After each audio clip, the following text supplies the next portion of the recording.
Hello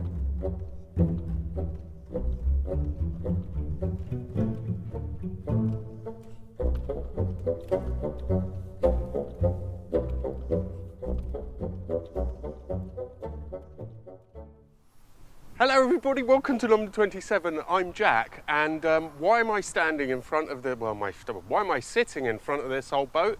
Well, I bought this Mercedes S500 on eBay for just £900. This is not the kind of thing I would normally ever buy. However, on a drunken trawl of eBay, I saw it being advertised by a Mr. Pineapple Face. If you Google Mr. Pineapple Face, you'll get Miss General Noriega. That aside, the advert was just absolutely brilliant and it had loads and loads of gems in it, including things like it will probably fall apart like a clown car. And so that kind of tempted my interest a little bit, on top of which it was on for just £770. It had pretty much a 12-month MOT, and I just thought it was too good not to try and go for. Bidding topped out at £900 and I picked it up from Folkestone a few days ago. The drive back was pretty uneventful. The car was just absolutely faultless.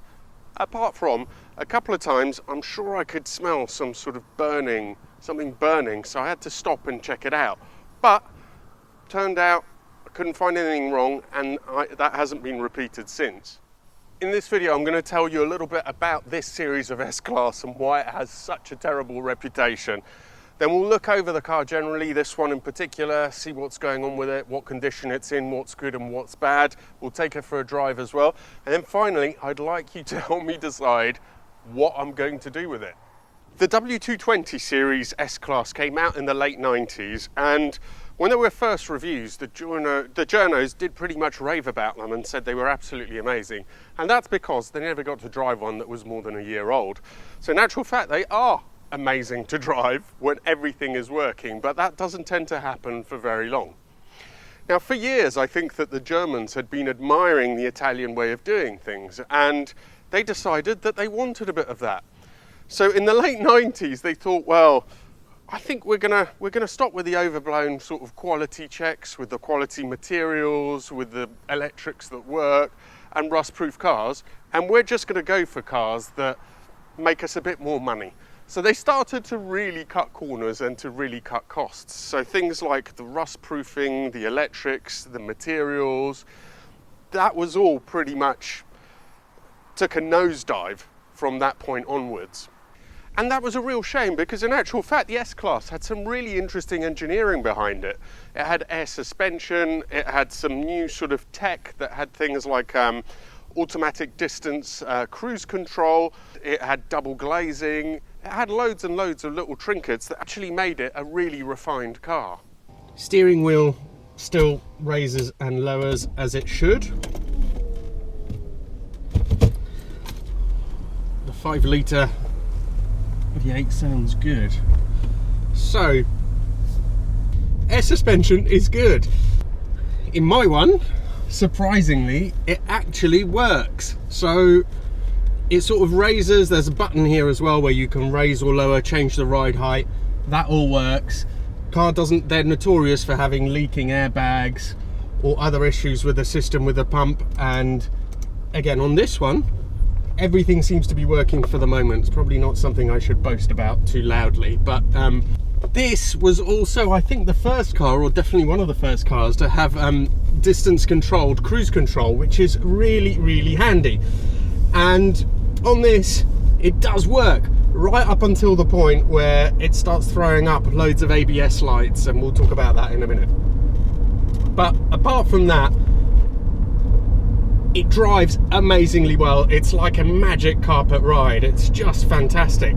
There's also a button here, and you can stiffen up the suspension 1 or 2 notches, and that makes a huge difference to how you can really hustle these. I was surprised. You could chuck it down the road, and if you put it on the harder setting, it really contains the lean. But to be honest, on its softer setting is where you want it, because wow, absolutely just magic ride. Definitely the best riding car I've ever been in anyway. And technically, they were amazing. Mercedes did a great job. They have double glazing, so the windows are double glazed, so they're super nice and quiet. The gearbox is just your typical slush box, but it works really, really well. Now it definitely does have some real nice touches and luxuries. So for example, it has soft closed doors, those are still working. Even the little the locks sorry, are soft open and soft close, just to give it that little sense of luxury. And this particular one has had the whatever the central unit used to be has been replaced with an Android one, which is a definite plus. It drives super well. It's quite quick. If you put your foot down, oh, my phone drops off.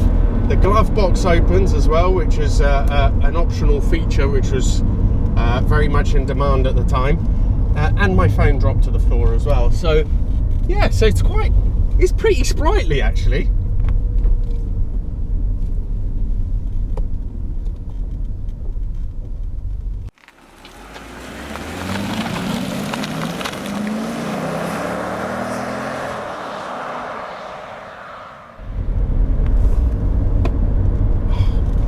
It. Pineapple Face was advising using blue tack for that for the opening glove box, but I'm going to over engineer it, and I think I'm going to use some Velcro to keep it in place. I have looked and the latch itself is broken, so no point trying to fix it any more than that. And anyway, after all, this is a £900 car. It has worn fairly well, but honestly the materials that Mercedes used when they made these originally are really unbelievable, horrible. Things do break on them, they don't feel solid. I mean, they're completely the antithesis of what Mercedes used to be like. The materials are horrible, the fit and finish isn't great, and that's actually a real shame, because the instrument cluster looks, I think, absolutely fabulous. I think it looks great. Speaking of the instrument cluster, we do have a few warning lights. So there's the SRS light, which I already know, it was mentioned in the advert. It's the seat pad here. Try cleaning up the contacts, that's not going to be enough to sort it out, so I might have to get one of those little boxes that fools it into thinking the seat pad is okay. So in my tenure, you can't really have any children sitting at the front, because if the airbags go off, that's what that pad is for, to tell you if there's a child in the front seat, but they should be in the back seats anyway, so not a big issue. More than that, there is the ABS lights and traction control lights, cruise control lights.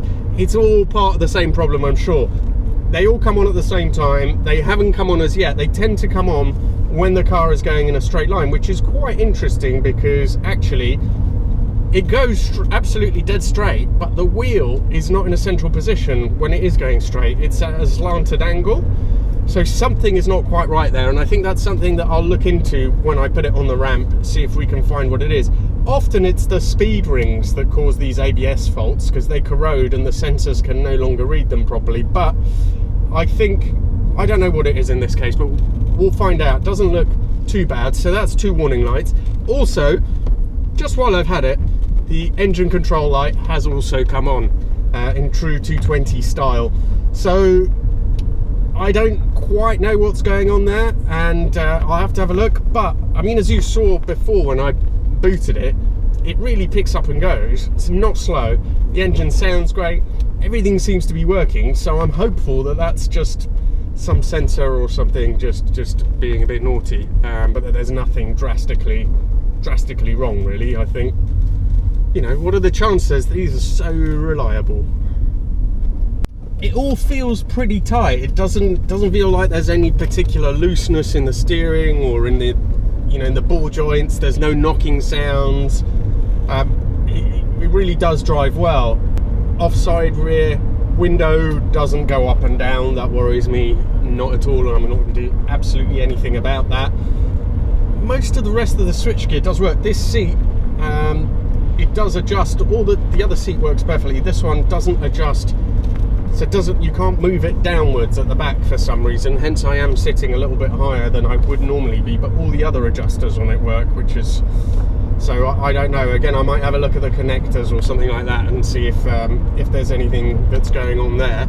Apart from that, the interior is pretty good, really. The seat bolster here is a little bit worn, but nothing to worry me. I quite like the scruffiness of it. I think it would clean up really nicely. It is pretty dirty. It's pretty disgustingly dirty actually, so I think I am going to give it a clean and see how it comes out. I think the whole car could look really, really good with a good detail. It's just whether it's worth going to any particular lengths or not, really.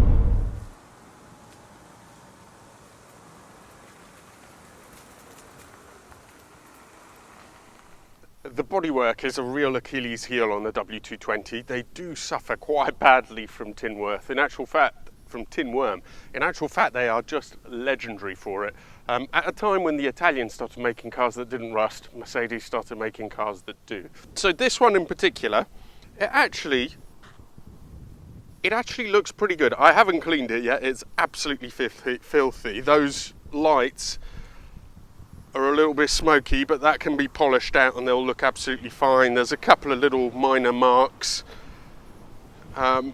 nothing too obvious. There's a tiny bit of rust starting to bubble up there, but it's nothing too obvious.